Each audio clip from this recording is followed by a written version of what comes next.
Good evening, this is News.PH, but it's not politics as usual. I'm Pio Ontiveros.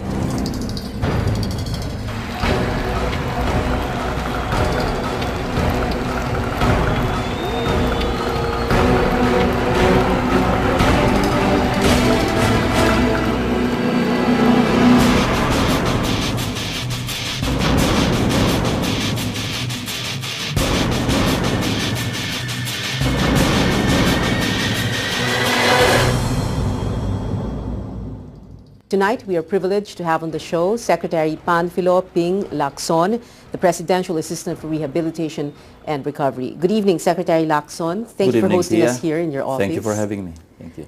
Thank you very much, sir, for being here.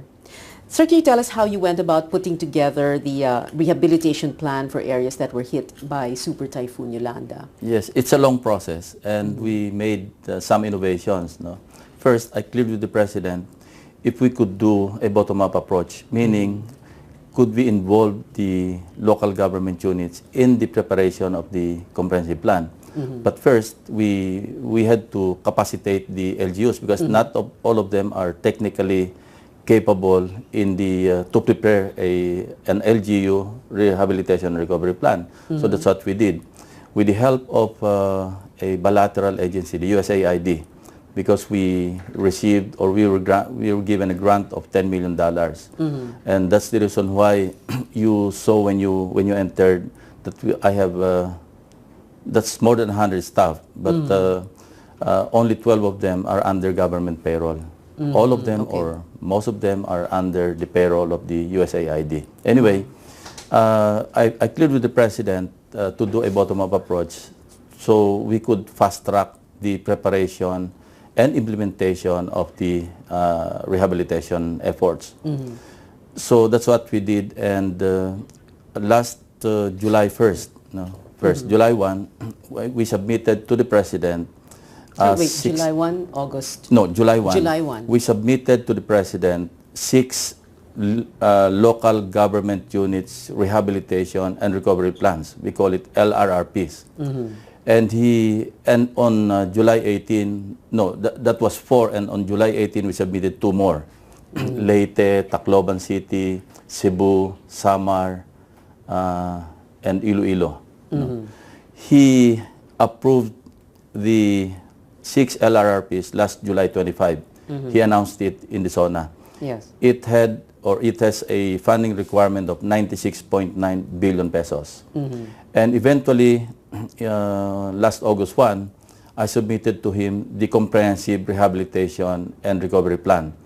And the LRRPs have been incorporated in the overall plan. And that requires funding support of 170.9 billion pesos. So in effect, since there's a previously approved 96.9, we're only asking for a few more billion or tens of billions of pesos. Where is all the money going to come from? From DBM, from DGA, General Appropriations Act. Right now, as of today, DBM has already front-loaded to the different NGAs, national government agencies, 39,136 million pesos. In addition to, and recently, DBM released another 11 billion pesos. So that's more than 50 billion already released. They're already, the funds are already with the national government agencies. And that's even without an approved comprehensive plan, we proceeded with the implementation. We call it phased implementation of projects. Phased implementation. We identified some no regrets and low regrets projects. These are projects that we have to do anyway, we have to undertake anyway. So why wait for the approval of the comprehensive plan? We could start implementing. These are municipal halls, public markets, civic centers, even hospitals, and so forth and so on. Livelihood, mostly livelihood and social services projects. So can we go back to that, the USAID, and how they capacitated, helped the LGUs? So the LGUs were given a template they had USAID staffers working with them, or this is what you do? Is that how it happened? We fielded technical consultants to assist them or capacitate them in the or to be able to prepare rehabilitation plans on the local level. Okay. And the LGU submitted to you, and then you put it all together? You also went through them, you vetted? Yeah, we vetted the submissions, the projects are submitted, and all the NGAs, all the line agencies were involved in the vetting process. And there was no problem? There were problems, there were issues, like? Because there were, they were not in sync, meaning local government units would submit projects that from the point of view of say an NGA shouldn't be included, like beautification or even a wellness project. So what has it got to do with rehabilitation? Meaning they're rehabilitating what their wellness, their own, not the beautification of the locality, but their own beautification program. So there were projects and activities submitted that when vetted did not pass the scrutiny of the NGAs or the clusters, because we formed we did a cluster framework approach. We formed 5 clusters: livelihood, social services, infrastructure,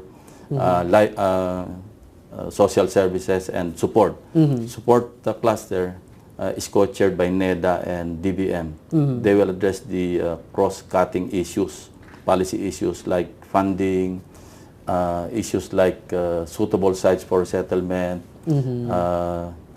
identifying or doing geohazard mapping of sites for settlement of the housing units. We're talking here of 205,128 housing units that need to be resettled to safe areas. It's a very broad spectrum of things that you're doing, because you're like, well, your job is to serve as overall manager and coordinator. Yes. So everything that has to do with any rehabilitation of any area affected by Yolanda went through you. Yes, minus the implementation. I have no implementation authority. I have no budget. No. We're here. This is I got this pro bono, including the utilities. So you don't have to worry about electricity the here. lights we're using right now. Yes. Okay. But there, that's why I asked if everything goes through you. Are there government agencies or officials that act on their own and don't go through you? Wala namang ganoon. Meron din, but we try to play catch up. Pagka ganon, we're trying to capture, because we're putting up empathy. Empathy is electronic management platform, accountability and transparency hub for Yolanda. This will be a legacy project that we intend to leave behind when OPAR, my office, is disbanded. So this can be used by, say, NEDA in monitoring all projects, programs, and activities of the national government, because it's all there. Yeah. Okay. The intention is to enhance accountability and transparency. When is your office going to be disbanded? Well, it's coterminous, because the moment President Aquino steps down, so that's June 30, 2016. Yeah. But won't the rehabilitation work go on even beyond that date? Oh, yes, definitely. But OPAR, since it's a creation of the present administration, it will now depend on the next administration to continue. To continue. Yeah. Okay.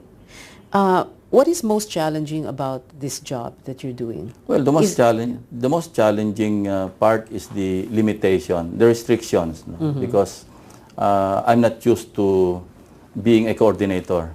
I'm more used or at home with implementation. I want to implement projects. I want to let's compare it with Banda Aceh, because this is the role model of any calamity that hit or that hit as of today. Any country in the world. Banda Aceh was headed by Kuntoro, Dr. Mangkusubroto Kuntoro. And it took him 5 months to negotiate for his powers, which were all given to him by President Yudhono. He was the one implementing. he was disbursing funds because he controlled the budget. Practically, he had near absolute authority when he rehabilitated Banda Aceh. I don't have any of those. Yeah. Why did you ask for that? This is a humanitarian mission. If it was a war mission that was offered to me, I would definitely ask for, you know, how much ammunition I'd have, and then how much firepower, how much personnel. But since it was a humanitarian mission offered to me, those questions or those demands became irrelevant as far as I'm concerned. But rehabilitation after a super typhoon is like going to war. It's like one big battle also. Yeah, but the main difference is that, you know, when you see images of devastation and suffering of people, you know, if you decline an offer like this, you know, it... So it was clear to you from the start when the president offered you the job that, okay, as presidential assistant, you know, you won't have any real powers, you'll just be coordinating. No, I didn't have any idea at all, because the memorandum order was given to me afterwards. Because I didn't have the, you know, I never thought of asking for what power. Parang wala kayong gana to even ask na, bigyan nyo naman ako ng ganito, ganyan. Wala nang ganito. Yeah, I knew that the task would be daunting, you know, will be very challenging. So I just assumed, and it's my fault probably, I just assumed that I would be given sufficient powers. Yeah, because then the question at the end of all of this is, okay, you coordinated very well, you put up a really good plan, you present it to the president, but the implementation would be left to other people. Who's going to oversee that implementation? Is it going to be one person, or it's going to be a... It's part of my mandate, no, to oversee.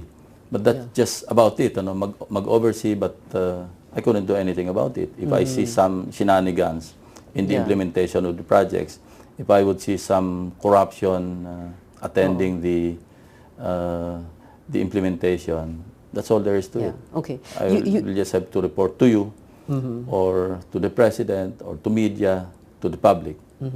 Secretary Lacson, you submitted the comprehensive plan, the CRP, August 1st. Yes. Has it been finally approved by the president? It has not been approved, no. But it's Wednesday today. Yeah, a few days before the November 8th first is anniversary. already next Saturday. Yes. Yeah. That's part of my frustration, you know, because we labored so much, you know, we spent sleepless nights, because that's an 8,000-page, 8-volume document that we prepared. And I was assuming that maybe 2 weeks or a month after we submitted it, it would be approved. But, you know, at the end of the day, we're only asking for a little under 10 billion pesos, because, as I said, funds were already released. And the president has already approved the big bulk of the projects included or incorporated in the... But knowing him, of course, he would insist, no, I need to read all those 8,000 pages. How long will it take any ordinary human being to read 8,000 pages? It depends, you know. You can read it if you want. You can finish it overnight. Overnight? Well, if you are, you know, if you are patient enough, and if you can absorb everything. We tried also, I tried with one of my staff, you know, and she was able to finish it in one night. In one night? Okay. Well, probably because she was also involved in the preparation, and she was quite familiar with the contents. So it did not take too much effort to read everything in one night. Secretary, there was so much, or perhaps maybe not enough focus on the casualty count. I wonder if you remember that at that time, because at that time, the president in an interview with CNN International had said about 2,500 deaths, perhaps. But now, at this point, what we're looking at, what we've heard, the latest official figure is 6,000 plus. 6,300. But do we actually know how many people really died? Because there are so many other reports of other missing persons who are not yet 1,800 plus still just missing, unaccounted for, So you think that is the correct number? A little under 8,000 people? Well, we can only depend on the official figures reported by OCD, the Office of Civil Defense. You believe those official figures? Well, I have to believe the official figures, because there's no other agency or any other source of the figures except the official figures that I should believe in. Okay. I know your work, sir, is rehabilitation and recovery, but how would you describe the response of the national government during the crisis when you Well, too much criticisms, but again... Too much criticism of the national government response? Yes, but I would say that it's not really that accurate. It's not really fair to judge the response, and whatever development, whatever efforts are are being poured into the corridor on Tacloban, because we're too focused on Tacloban. But remember, there are 170 other cities and municipalities. Yes. The DSWD, along with the different clusters of the United Nations, declared the transition or the shift from relief and humanitarian phase into rehabilitation and recovery phase. This happened last July 4, or 7-8 months after Yolanda struck Central Philippines. It's a record of sort, it's record-setting, because according to the United Nations, the standard period or the normal period to shift to rehabilitation and recovery is 1 year. So, but we did it, or to the credit of the social services cluster, we did it in 8 months. In so much less. And a month later or thereafter, we submitted the rehabilitation plan. It has also not happened elsewhere. Elsewhere, okay. But you, Secretary Lacson, are satisfied with the way the national government responded when Haiyan struck? I was not privy with... No, just watching it unfold on your television screen, for example. Well, I would say that the national government responded well, along with the other multilateral and bilateral agencies, along with foreign governments. Yeah. Everybody came. The whole world came practically. And we have much to thank for, because local NGOs, international NGOs, they were all there. Yes. Because this is a record-breaking typhoon. Okay. It is the strongest typhoon that hit landfall in recorded history. Okay. Secretary Lacson, was another position promised to you before this job that you now hold? But I'll ask you to answer that question when we come back, so we just need to take a break. News.PH will be right back.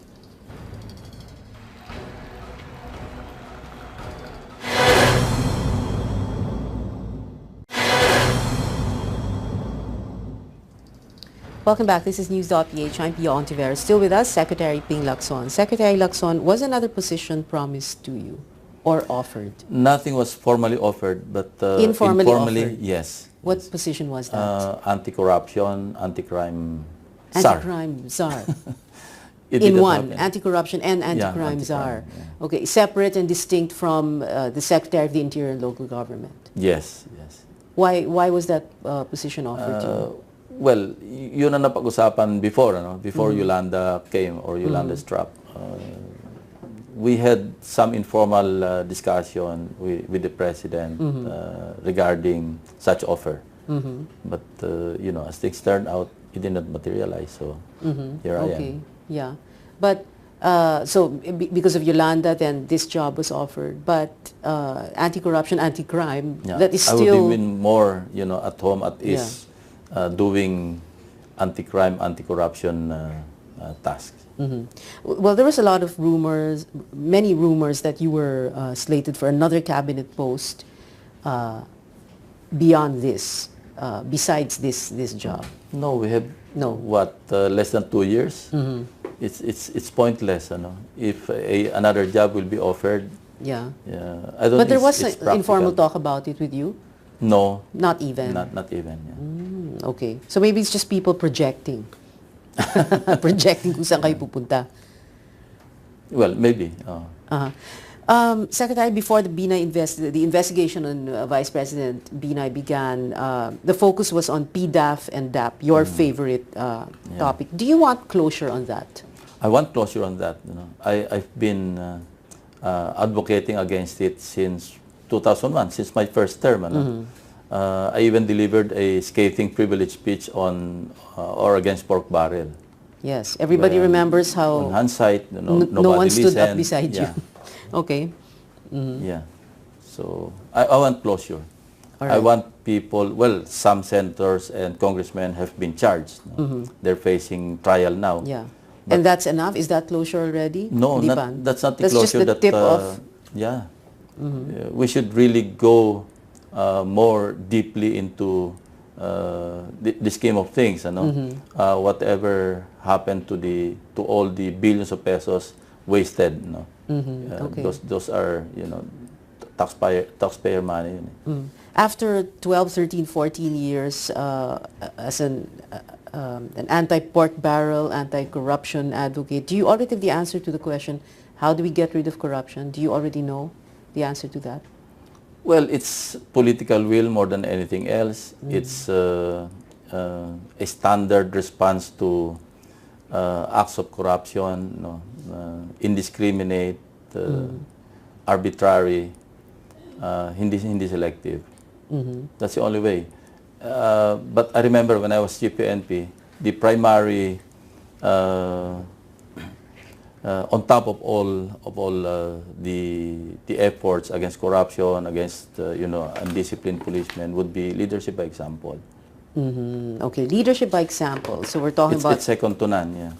Okay, let's talk about the PNP. You had suggested that PNP Chief Alan Purisima go on leave and or resign or step aside, but he didn't do such a thing. Why do you think he did not need to do that? No, I didn't ask him to resign. I asked him to explain to the public because there are issues hounding him, and he owes it to the president. First, either he explains to the president or to the public. And even up to now, as we speak, we have not heard any sufficient explanation coming from General Purisima. He appeared at the Senate and he held a press conference in Grame. He opened his house in Nueva Ecija to the media. That's not yet a sufficient explanation. That's not enough because there are so many issues hounding him right now.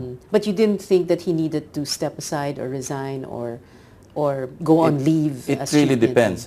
If he cannot explain properly, then, and if the morale of the PNP personnel is already being affected, then he should take a leave of absence. Leave of absence. But with the president backing him up, does he need to take a leave of absence? Well, he's the commander-in-chief. He's the appointing authority. And if the president is backing him up and the president sees no reason for him to step aside or resign, then that's his prerogative. How important is it, sir, that the chief PNP has direct access to the president? Very important. Meaning he can bypass the DILG secretary? If used properly, then he could be, or he can be a very effective chief PNP. Okay, but that would also mean bypassing, in a way, the DILG secretary. Can you explain to us yung chain of command? Yeah, the PNP is not under the Secretary of Interior and Local Government. He is under the administrative control of the NAPOLCOM. Okay. And in his capacity as ex officio chair of NAPOLCOM, then the Secretary of Interior and Local Government becomes, being the chairman, has some degree of control over the PNP. But NAPOLCOM is all about policies, regulations. It has no operational authority over the PNP. Yeah, but everybody thought that the PNP is a bureau of the DILG and therefore is under the control of the DILG secretary. Not really. If you look at the Constitution, it is the NAPOLCOM that has control over the PNP, not the DILG. Okay. What does it take to be appointed as chief PNP? Well, it takes closeness to the president, trust of the president, and probably, and of course, competence, qualification. But very important, closeness and trust. Because if the president doesn't trust you, is very important. Yeah. You cannot be appointed. Hindi ka pwedeng i-appoint as chief. Or kung ma-appoint ka man, isang buwan lang tanggal ka na, and then, iba yung ma-appoint. Okay. Is there any real solution, sir, in the horizon to our crime problem? Meron ba? Well, alam mo, historically, ito naman talaga yung nasa libro crime prevention and crime suppression. But kasama rito sa pag sinabi natin yung overall mission is to maintain peace and order, marami mga elements na nakafactor in dyan. Like, if undisciplined yung mga police, nangongotong sa daan, how can you accomplish your mission?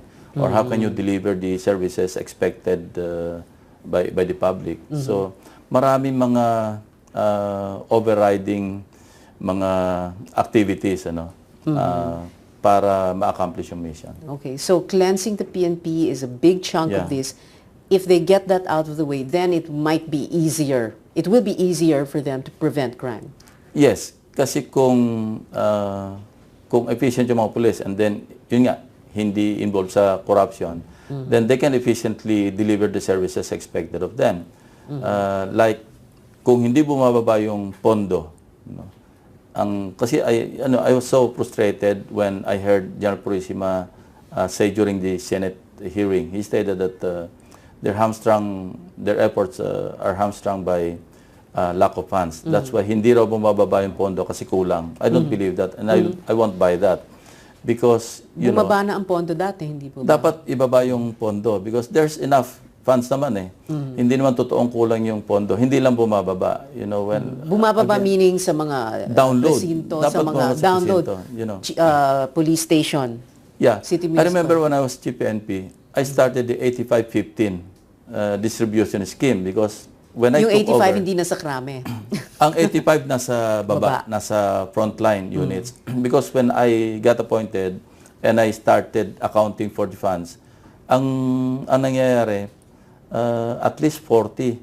Yung ibang headquarters nga, nasa mga 60%, nare-retain sa headquarters, only 40%, yun yung bumababa. So sabi ko, cannot be this way because how can the station commanders, for example, how can they perform their duties, their functions, kung wala silang pambili ng bond paper, wala silang, at the time, carbon paper So, wala pa so naman. ngayon, sir, kung walang pambili ng computer? Well, hihingi sila sa complainant. Hindi magko-complain yung complainant kasi nga, alam nilang hihingan sila. And that's actually happening, na kaya hindi nare-report lahat yung crimes. Kaya hindi accurate yung mga crime statistics because people shy away from reporting to the police because they're apprehensive na hihingan ako ng panggastos, panggasolina. So you cannot accomplish your mission that way. Sir, I'm sorry, I forgot something a little bit earlier. I want to go back to it. You said if the morale of the PNP is low. No? Is the morale of the PNP low right now? I've talked to some of them because some of them remain close to me, and they told me na with what's happening, yung issues na tumatama sa GPNP, low moral talaga mababa yung moral ng personnel. Okay. How would you describe what is happening right now to Vice President Binay? The Senate calls it an investigation. The Vice President and his allies point an accusing finger at DILG Secretary Mar Rojas. Well, politics or no politics, the Vice President, should explain. And I believe that he should appear before the Senate Blue Ribbon Committee or the subcommittee. Because that's the proper forum for him to defend himself and answer all the accusations being heard against him. Really? It's not going to be a lopsided, as he says, forum? But if he can explain satisfactorily all the allegations thrown at him, then that will be to his advantage.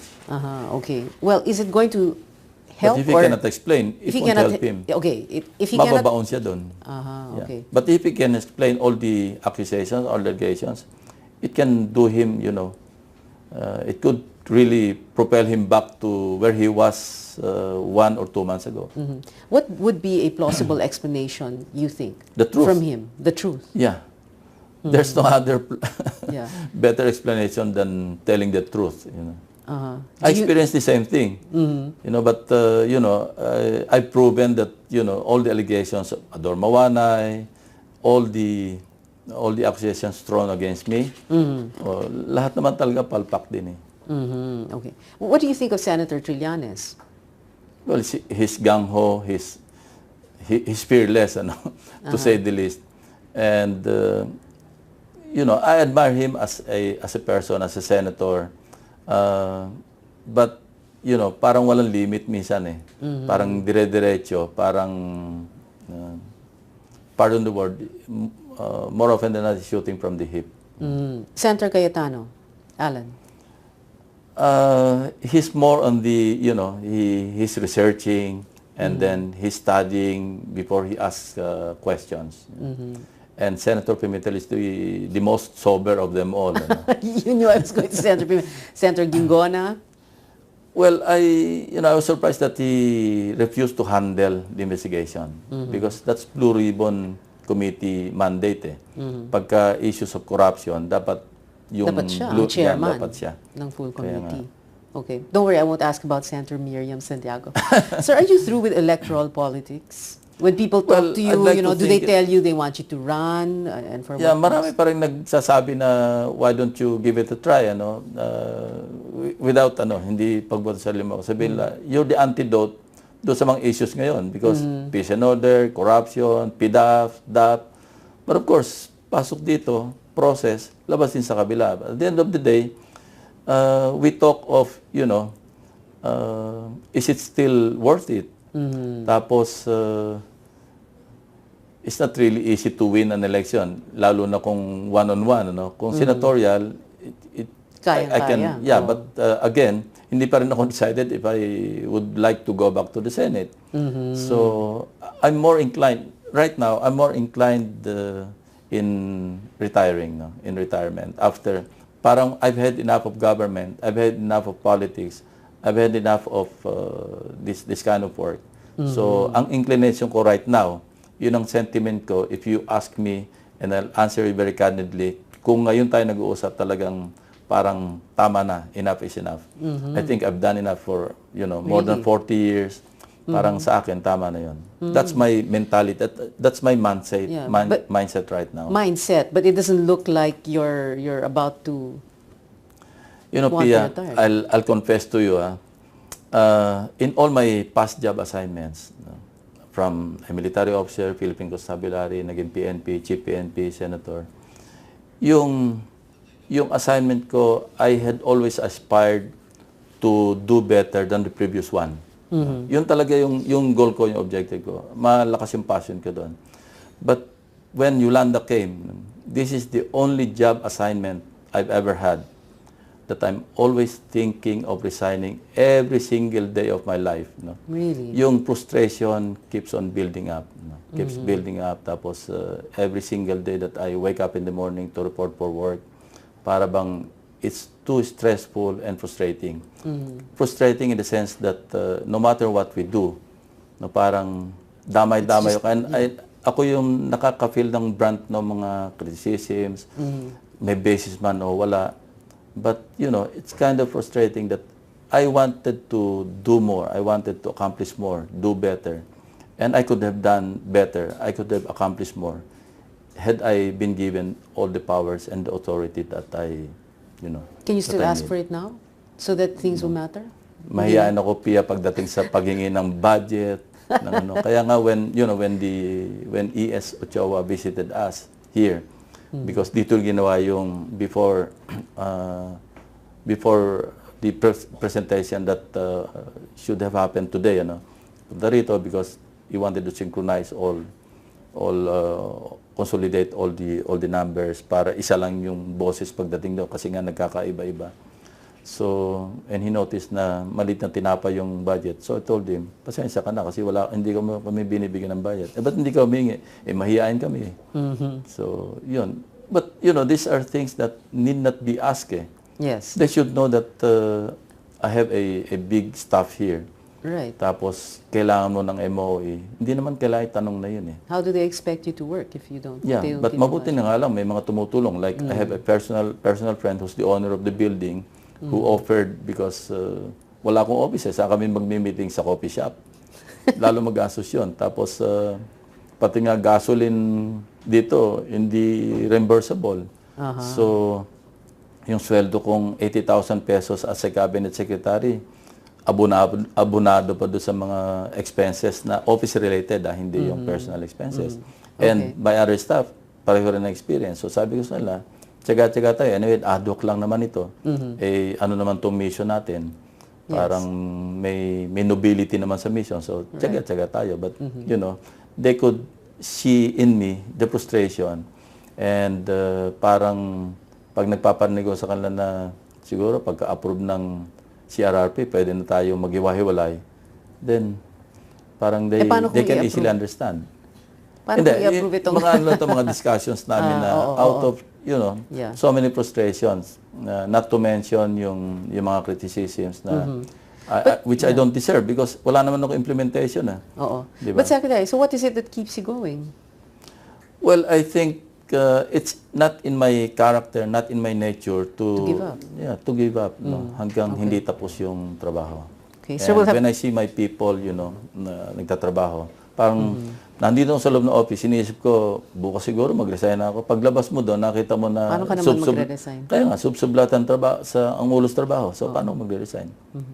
Secretary, we'll have to take another commercial break. News.PH will be right back.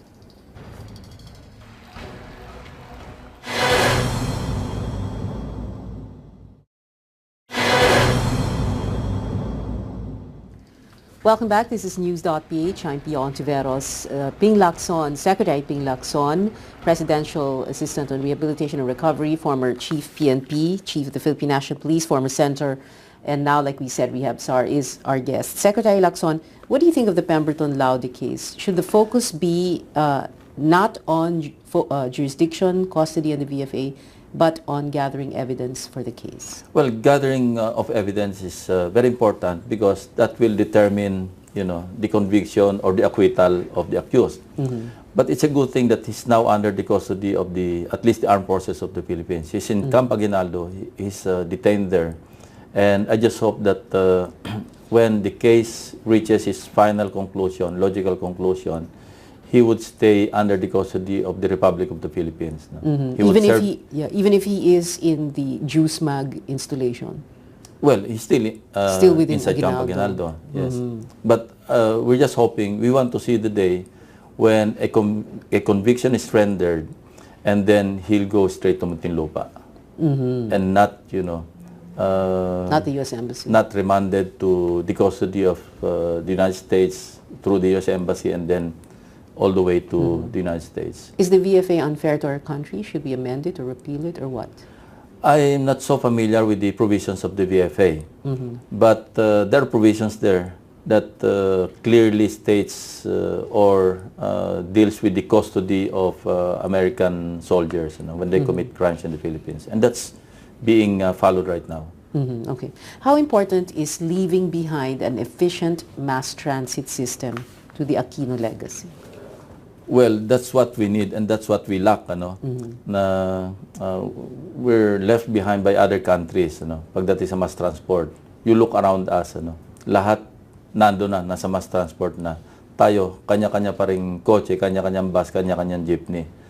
Walang effort man lang to really institutionalize yung mass transport system. And we need it very badly because, our population is growing leaps and bounds, 100 million people, tapos most of them or a big number of them nakakoncentrate sa mga urban areas. I'd say that yung mass transport system, ito yung mag-decentralize even ng population because if there's, like Tokyo for example, most of the, yung daytime population ng Tokyo, malaki, pero nag-uwian sila because of an efficient mass transport system in Japan.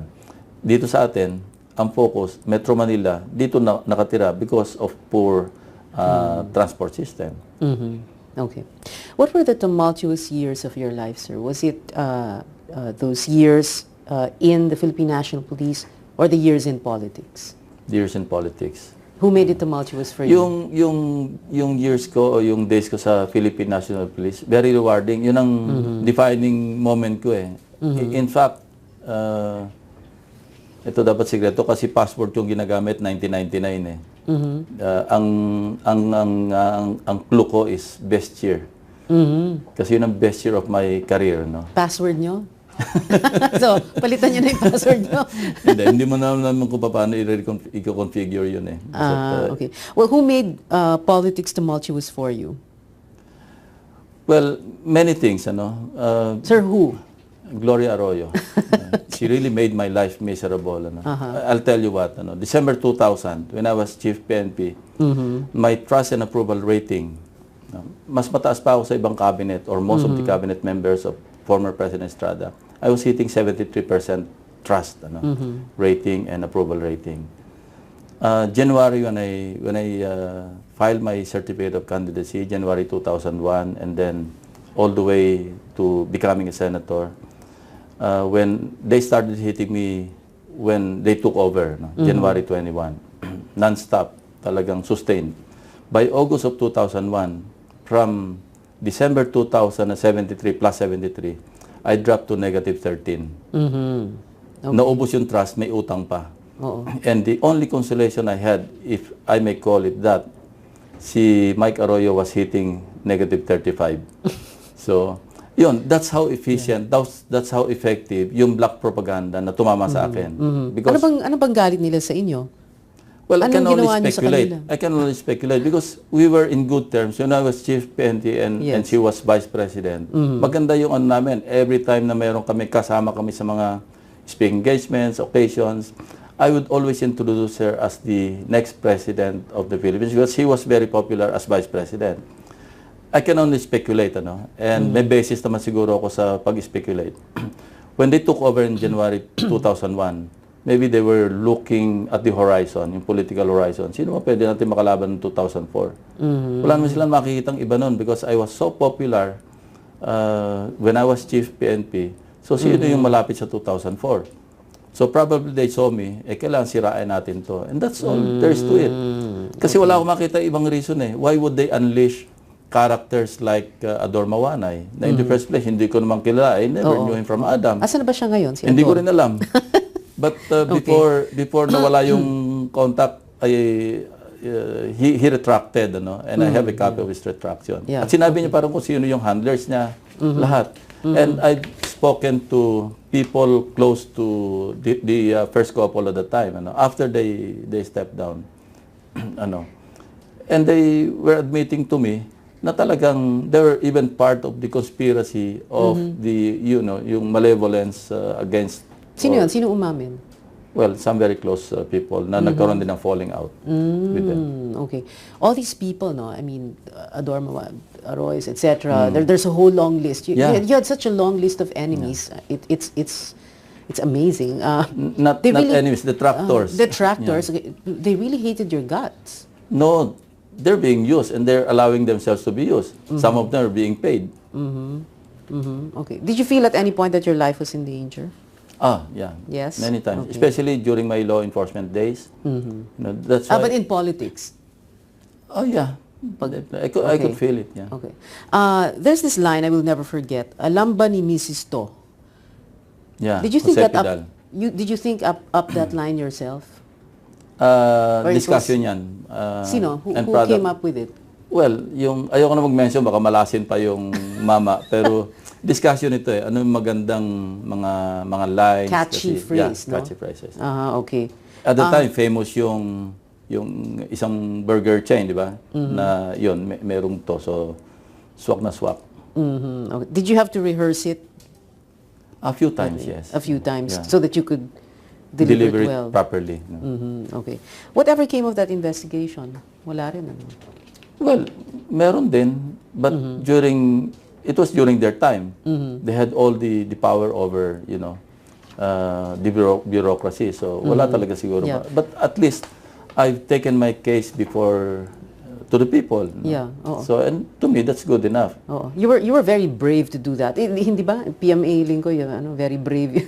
Yeah. Ang lakas ng loob nyo. You had nothing else to lose? Alam nyo no, it's not that. But I had to, that's my way of defending myself. Remember, when they started hitting me, it was Nene Pimentel. We were walking in the corridor sa Senate. Sabi sa akin, Ping, ba't hindi mo sinasagot? Because I thought at that time, it was so incredible that I need not answer. Hindi ko lang sagutin yan, sir. Sabi ko, dahil sino maniniwala dyan? $700 million na stashed in several banks. Tapos, I wrote the regional officer of Citibank based in Hong Kong. Dahil may mga nakalagay doon Citibank Hong Kong. Tinanong ko, itong mga account numbers na ito, I want to find out kung ito ba sa akin o ano. Ang sagot, fictitious No, non-existing yung yung mga account numbers. So, And then I was the first and probably the only public official who signed a waiver sa bank secrecy law. No? And I sent it to Victor Corpus. Sabi ko sa kanya, ito yung lahat ng account numbers na nilabas ninyo. Ito yung waiver ko. Whatever you get, sa inyo na. Either you donate it to the government or you own it. And then he didn't sign it. Ang reason masyadong tenuous, no? Ang sabi niya, ang spelling ng last name ko S hindi Z. And dali mo namang ano ito, initialan mo, di ba? So alam ko talaga lahat gawa-gawaan. So hindi ako nag-react until noong na-realize ko na nga no, hindi ko sinasagot. Talab sa mga tao. There, it came to a point that I was already ashamed to, to go to restaurants, public places, because I could feel that people were looking at me with, distrust and, malungkot, talagang malungkot. And I felt I was so alone. Even my closest friends when I was Chief PNP, yung mga, sabihin natin, mga sumisip-sip sa akin, tapos tatawagan mo, they wouldn't want to talk to me. Yeah. Okay. Or they would take my call, and then pag nabosesan ako, ang daming reason para may I go out. Para pero ngayon, kaibigan niyo ulit? I remember their names. you will never forget. Yeah. Si Vic Corpus, nakakausap niyo ba? No, I haven't seen him. Hindi na. Okay, we'll take a short break first, but when we come back, sir, I wanted to ask about the year that you went living dangerously in some other country. We'll be right back. News.PH will be right back. Why did you conclude that it's another?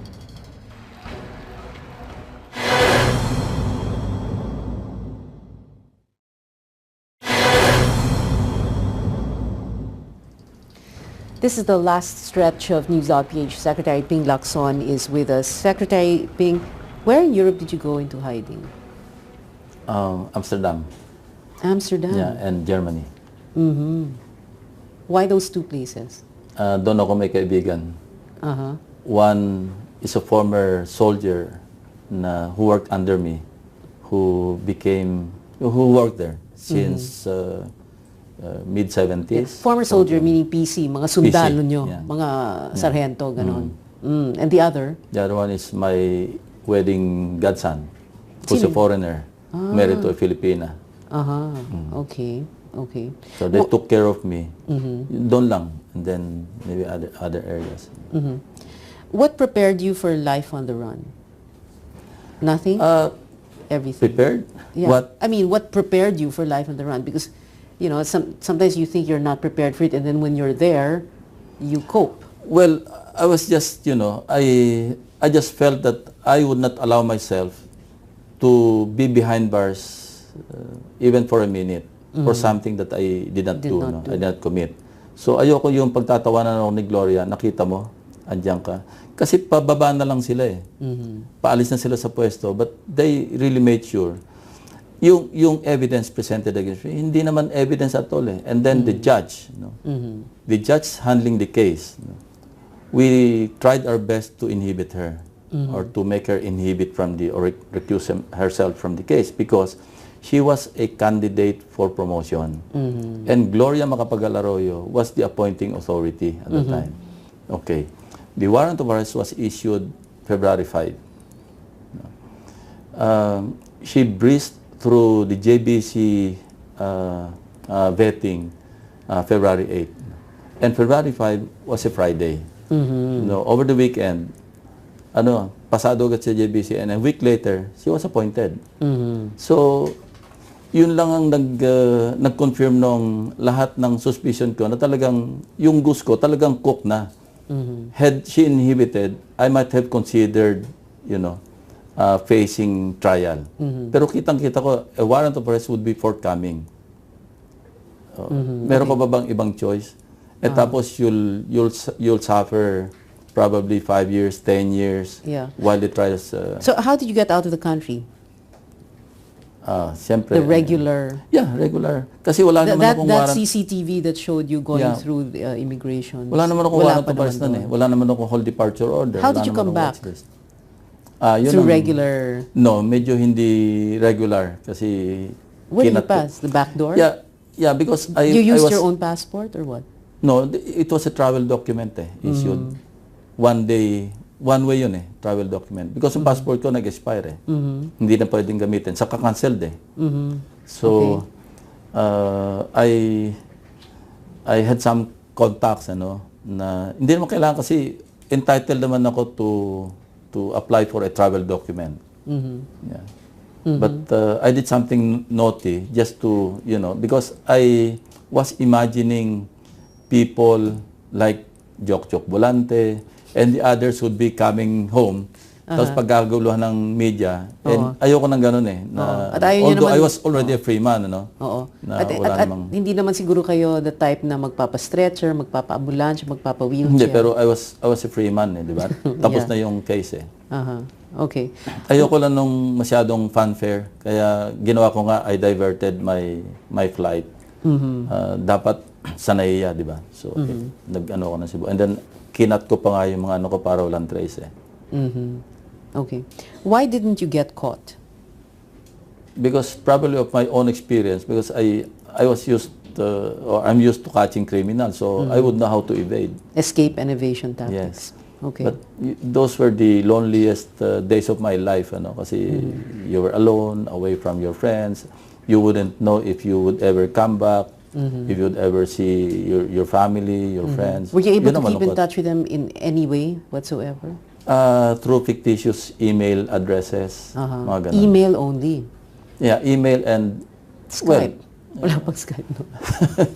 Hindi, using your friends? Yeah, fictitious, Yeah. Pero email lang, so walang video calls? Wala. Okay. Can you tell us, sir, which Philippine president do you believe did the most for the country? Well, I continue to believe in the honesty and integrity of the present president, President Noynoy. Kasi sa akin, ang tingin ko, an honest president who has integrity, parang more than 50% of yung ano niya, parang panalo na ba? Yung parang lamang na. Half the battle is won. won. Half of the battle is won. Okay. Kung honest saka may integrity yung presidente. So he's the one who did the most for the country as far as you're concerned. Not did the most, but the most honest, tapos may integrity. I believe it is President Aquino.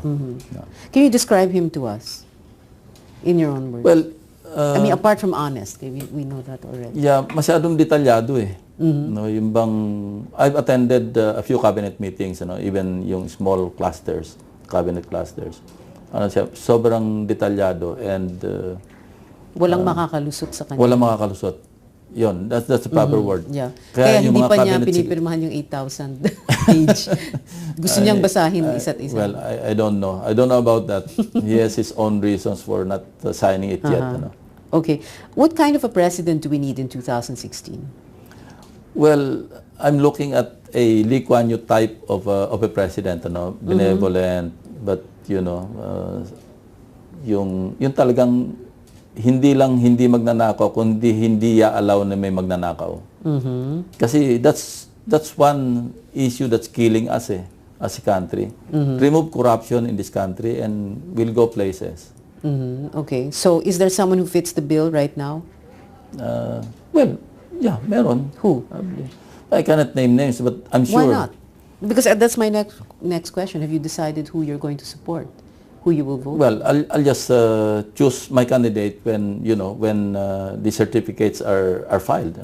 Kasi hindi pa naman alam kung sino talaga maging president, kung sino talaga magiging kandidato. Pero well, right now what we have is Jojo Binay, Mar Rojas. Let's put it this way. If appears to be the if I favorite mention of the a name, kaaway ko na lahat yung mga nag-aspire. Do you agree that no president should stay long in power? Well, 6 years is just enough for a president to serve. But it's relative. For a bad president, napakahaba nung 6 years. 9 years even. Your favorite bad president.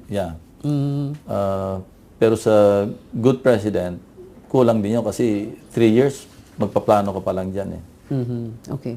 Is this your last position in government? Earlier in the show, you were saying that after this, I'm going to retire. Every day, I want to resign. But Can you categorically say this is going to be your last position in If you government? ask me now, as I told you earlier, yun ang mindset ko right now.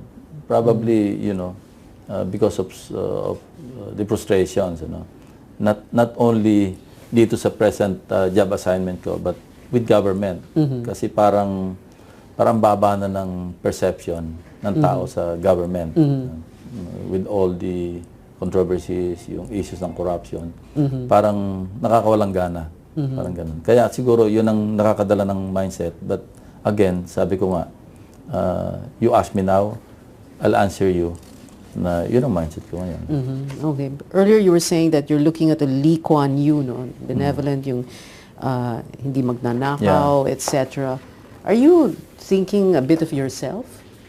No, I'm just thinking of Lee Kuan Yew. Ever since I've been thinking of him because I've been reading his yung life story niya and how he ruled Singapore from a 5th, 6th class nation. He rose to a first class state, di ba? And then wala namang issue ng corruption, and there are several anecdotes exemplifying or highlighting his honesty and integrity. Secretary Lacson, what else do you want to do for your country? Well, as a private citizen, we can still, help probably not the government, but in our own capacity, as a private individual. Marami pa rin pwedeng gawin eh. Okay. Final word, sir? Well, gusto ko lang i-focus sa Yolanda, no? Ang message ko lang, especially sa mga survivors, we know that people are getting impatient, and rightly so, understandably so, because when you are a victim, 1 year is too long. Even 6 months is too long. Even 1 month is too long. But I'd like them to understand that rehabilitating an area hit by the strongest typhoon that made landfall, talagang hindi ganun kadali. Yung pag-prepare nga lang ng plano, napakahirap. Lalo pa yung implementation. We'd like to assure them that no matter what limitations I have in my mandate, I will exercise it to the hill to really protect the use of funds. Yung talagang we'll really oversee yung implementation given the limitation of my office. So when is the President going to sign the... I hope he signs it today or tomorrow. Kasi I'd like to think, I'd like to be optimistic. The reason why he canceled today's presentation is maybe he didn't see any more a need to present it because anyway, in the memo that we submitted or the Executive Secretary submitted to him, ang hiningi na lang talagang funding nasa mga 9.9 billion na lang eh. In-approve niya na yung bulk na release na yung iba. So what's 10 billion compared to 170 or 167 billion? Okay. Thank you very much, Secretary Ping Lacson, Thank you. for Thank you very joining much. us. And thank you for watching. Join us again next Wednesday. I'm Beyond Tiveros. Good night.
Good evening. This is News.PH, but it's not politics as usual. I'm Pia Ontiveros.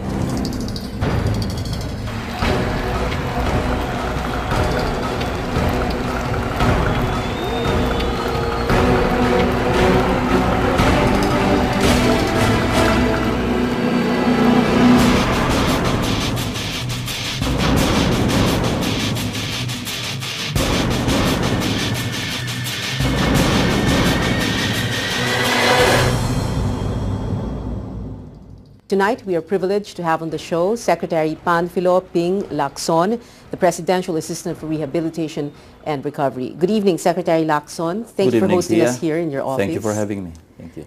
Thank you very much, sir, for being here.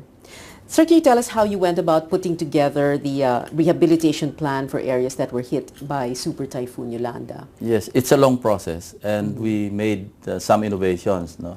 First, I cleared with the President if we could do a bottom-up approach, meaning could we involve the local government units in the preparation of the comprehensive plan. But first, we had to capacitate the LGUs because not all of them are technically capable in the to prepare an LGU rehabilitation and recovery plan. So that's what we did.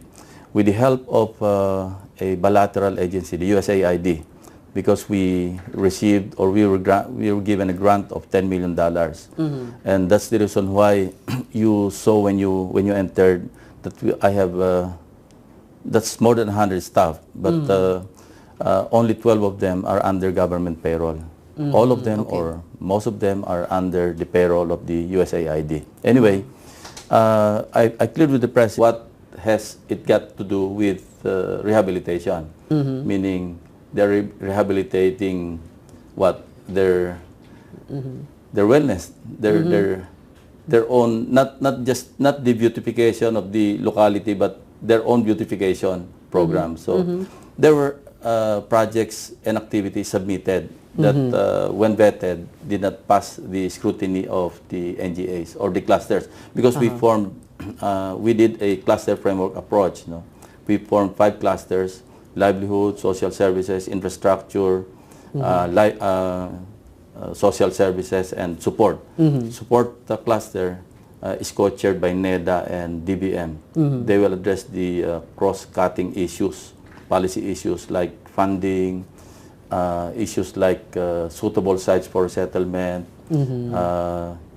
identifying or doing geohazard mapping of sites for settlement of the housing units. We're talking here of 205,128 housing units that need to be resettled to safe areas. It's a very broad spectrum of things that you're doing, because you're like, well, your job is to serve as overall manager and coordinator. Yes. So everything that has to do with any rehabilitation of any area affected by Yolanda went through you.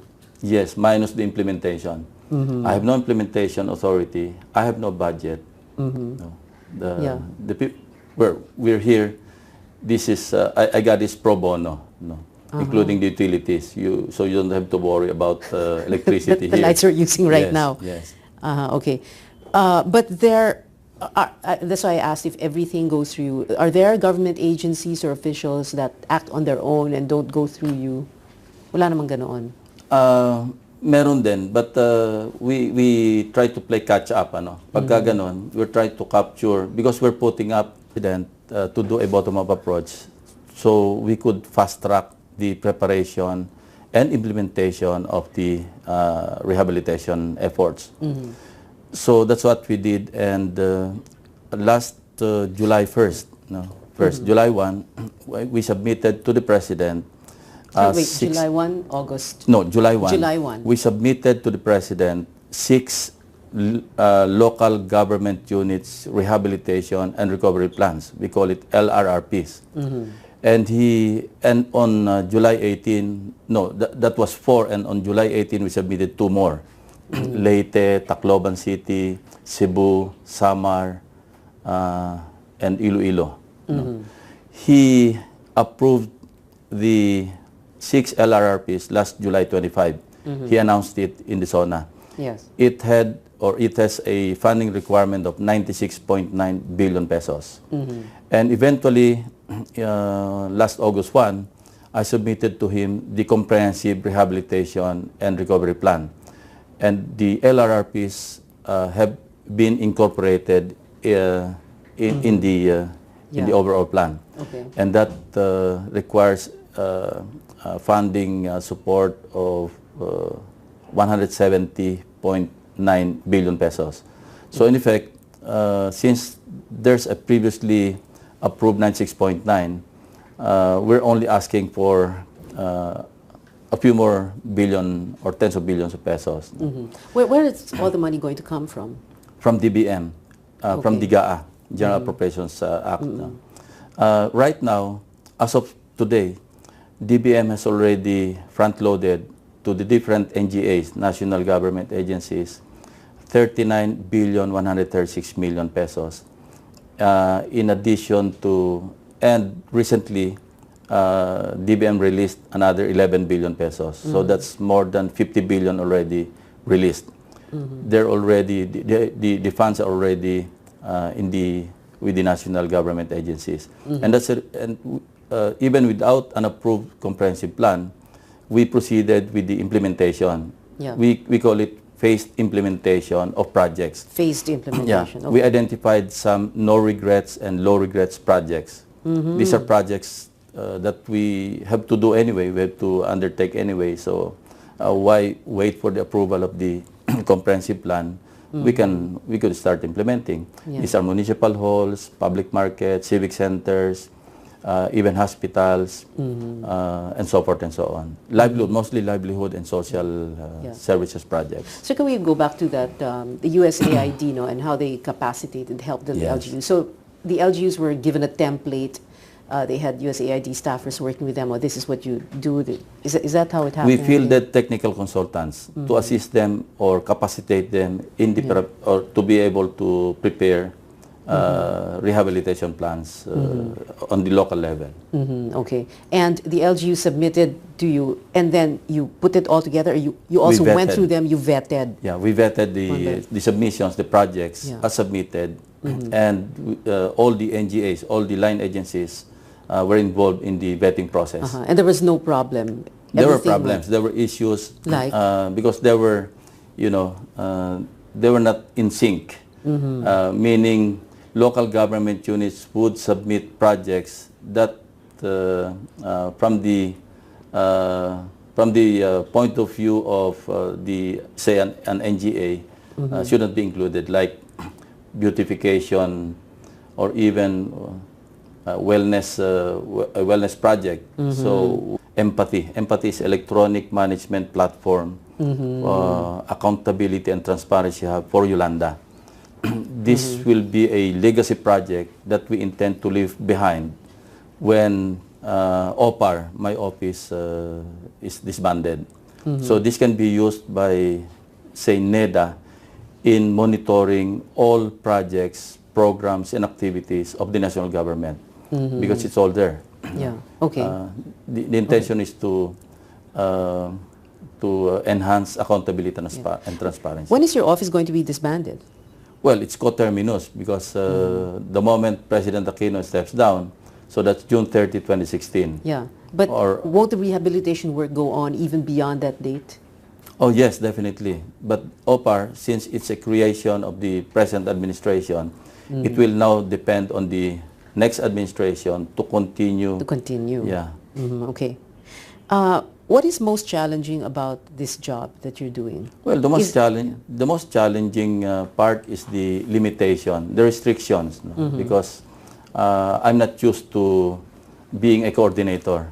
I'm more used or at home with implementation. I want to implement projects. I want to let's compare it with Banda Aceh, because this is the role model of any calamity that hit or that hit as of today, any country in the world. Banda Aceh was headed by Kuntoro, Dr. Mangkusubroto Kuntoro, and it took him 5 months to negotiate for his powers, which were all given to him by President Yudhono.